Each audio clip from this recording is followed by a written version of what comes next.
everyone, welcome back to my channel. This is Tara with Mayhem Crafty Cards, and welcome back to the Till Death Do Us Craft Halloween series. So there's 7 of us in this series. Some are YouTubers, some are bloggers, and some are just posting on Instagram.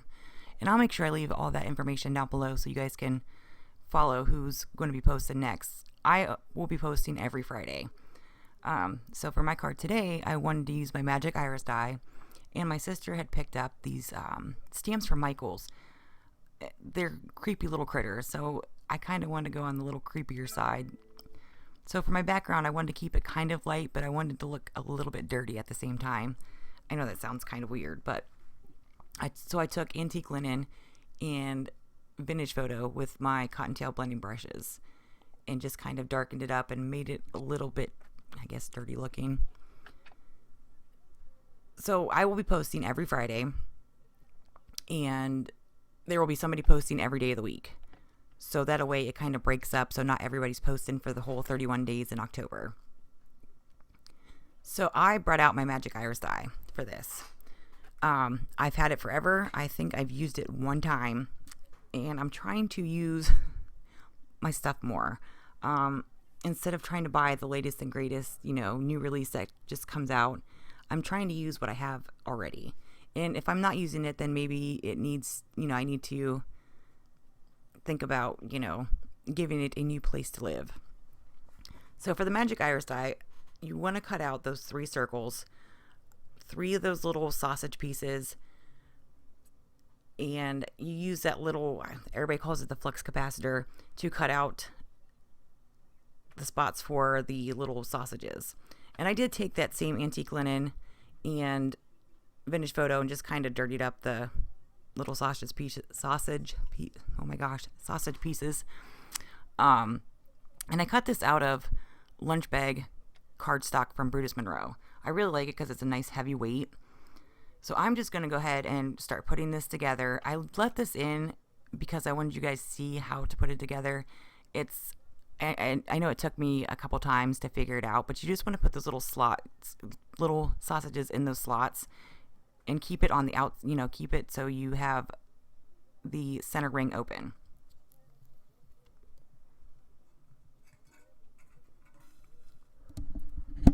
And you're also going to use like the little petite glue dots on the little X's, because if you use anything else, it won't turn like you want it to turn. And I don't leave everything in because it would just be a super long video of me trying to get all these pieces lined up. I mean, it is really easy once you start doing it, once you make it more than once. And I do always make a little, like a little copy of it before I start. Now, I do use washi tape to keep those little sausages from moving while I'm putting on one of my rings, because they will move. And it's so much easier for me just to put the washi tape on, put that circle on top of that, because it's going to, those little glue dots are going to adhere to that circle. So after I get that all placed, I'm going to go ahead and take my washi tape off, and then I'm going to be placing those little braces on the back of it. So there's little notches in there, and you can see, where those little pieces are supposed to go. So I just use my glue, my adhesive runner, which I had to buy more of. I can't believe I ran out of that.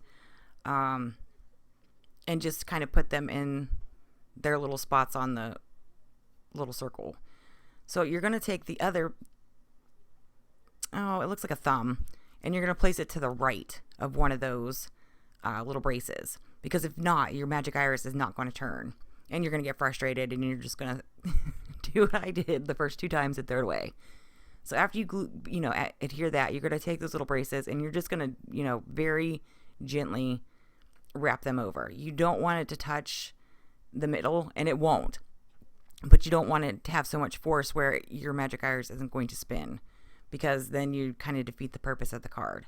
So I always like to give it a test after that to make sure that it's going to open and close like it should. So now I'm going to, here's the stamp. Oh my gosh, this little thing is so freaking cute. It's just a little eyeball. So I'm going to take my iris, open it up, see where I'm going to place everything, And I know I kind of want him in the center of the card. So I just grabbed my block and stamped him out. And it's just the the creepiest, weirdest little thing. And I did color him off camera because it was I didn't want my video to be super long, but it was just very simple coloring. And I just took my Zig markers because I'd used Bristol paper for the ink blending. Now I always cut out an extra ring for, I guess, the decorative part of the magic iris, just so you don't see those little braces. And then what I'm going to do is I'm going to take some foam squares and just place it on those braces. And we had also picked up some of the Tim Holtz Halloween ephemera, and this one was just too cute. So I went ahead and adhered the magic iris to my card, and now I'm going to just use some liquid glue and place that on the front circle. Now it didn't, because it stuck up so high, it didn't interfere with my magic iris. So yeah, that's it, guys. Thank you guys so much for watching. Stay tuned for the next video, and I'll see you guys next time. Bye.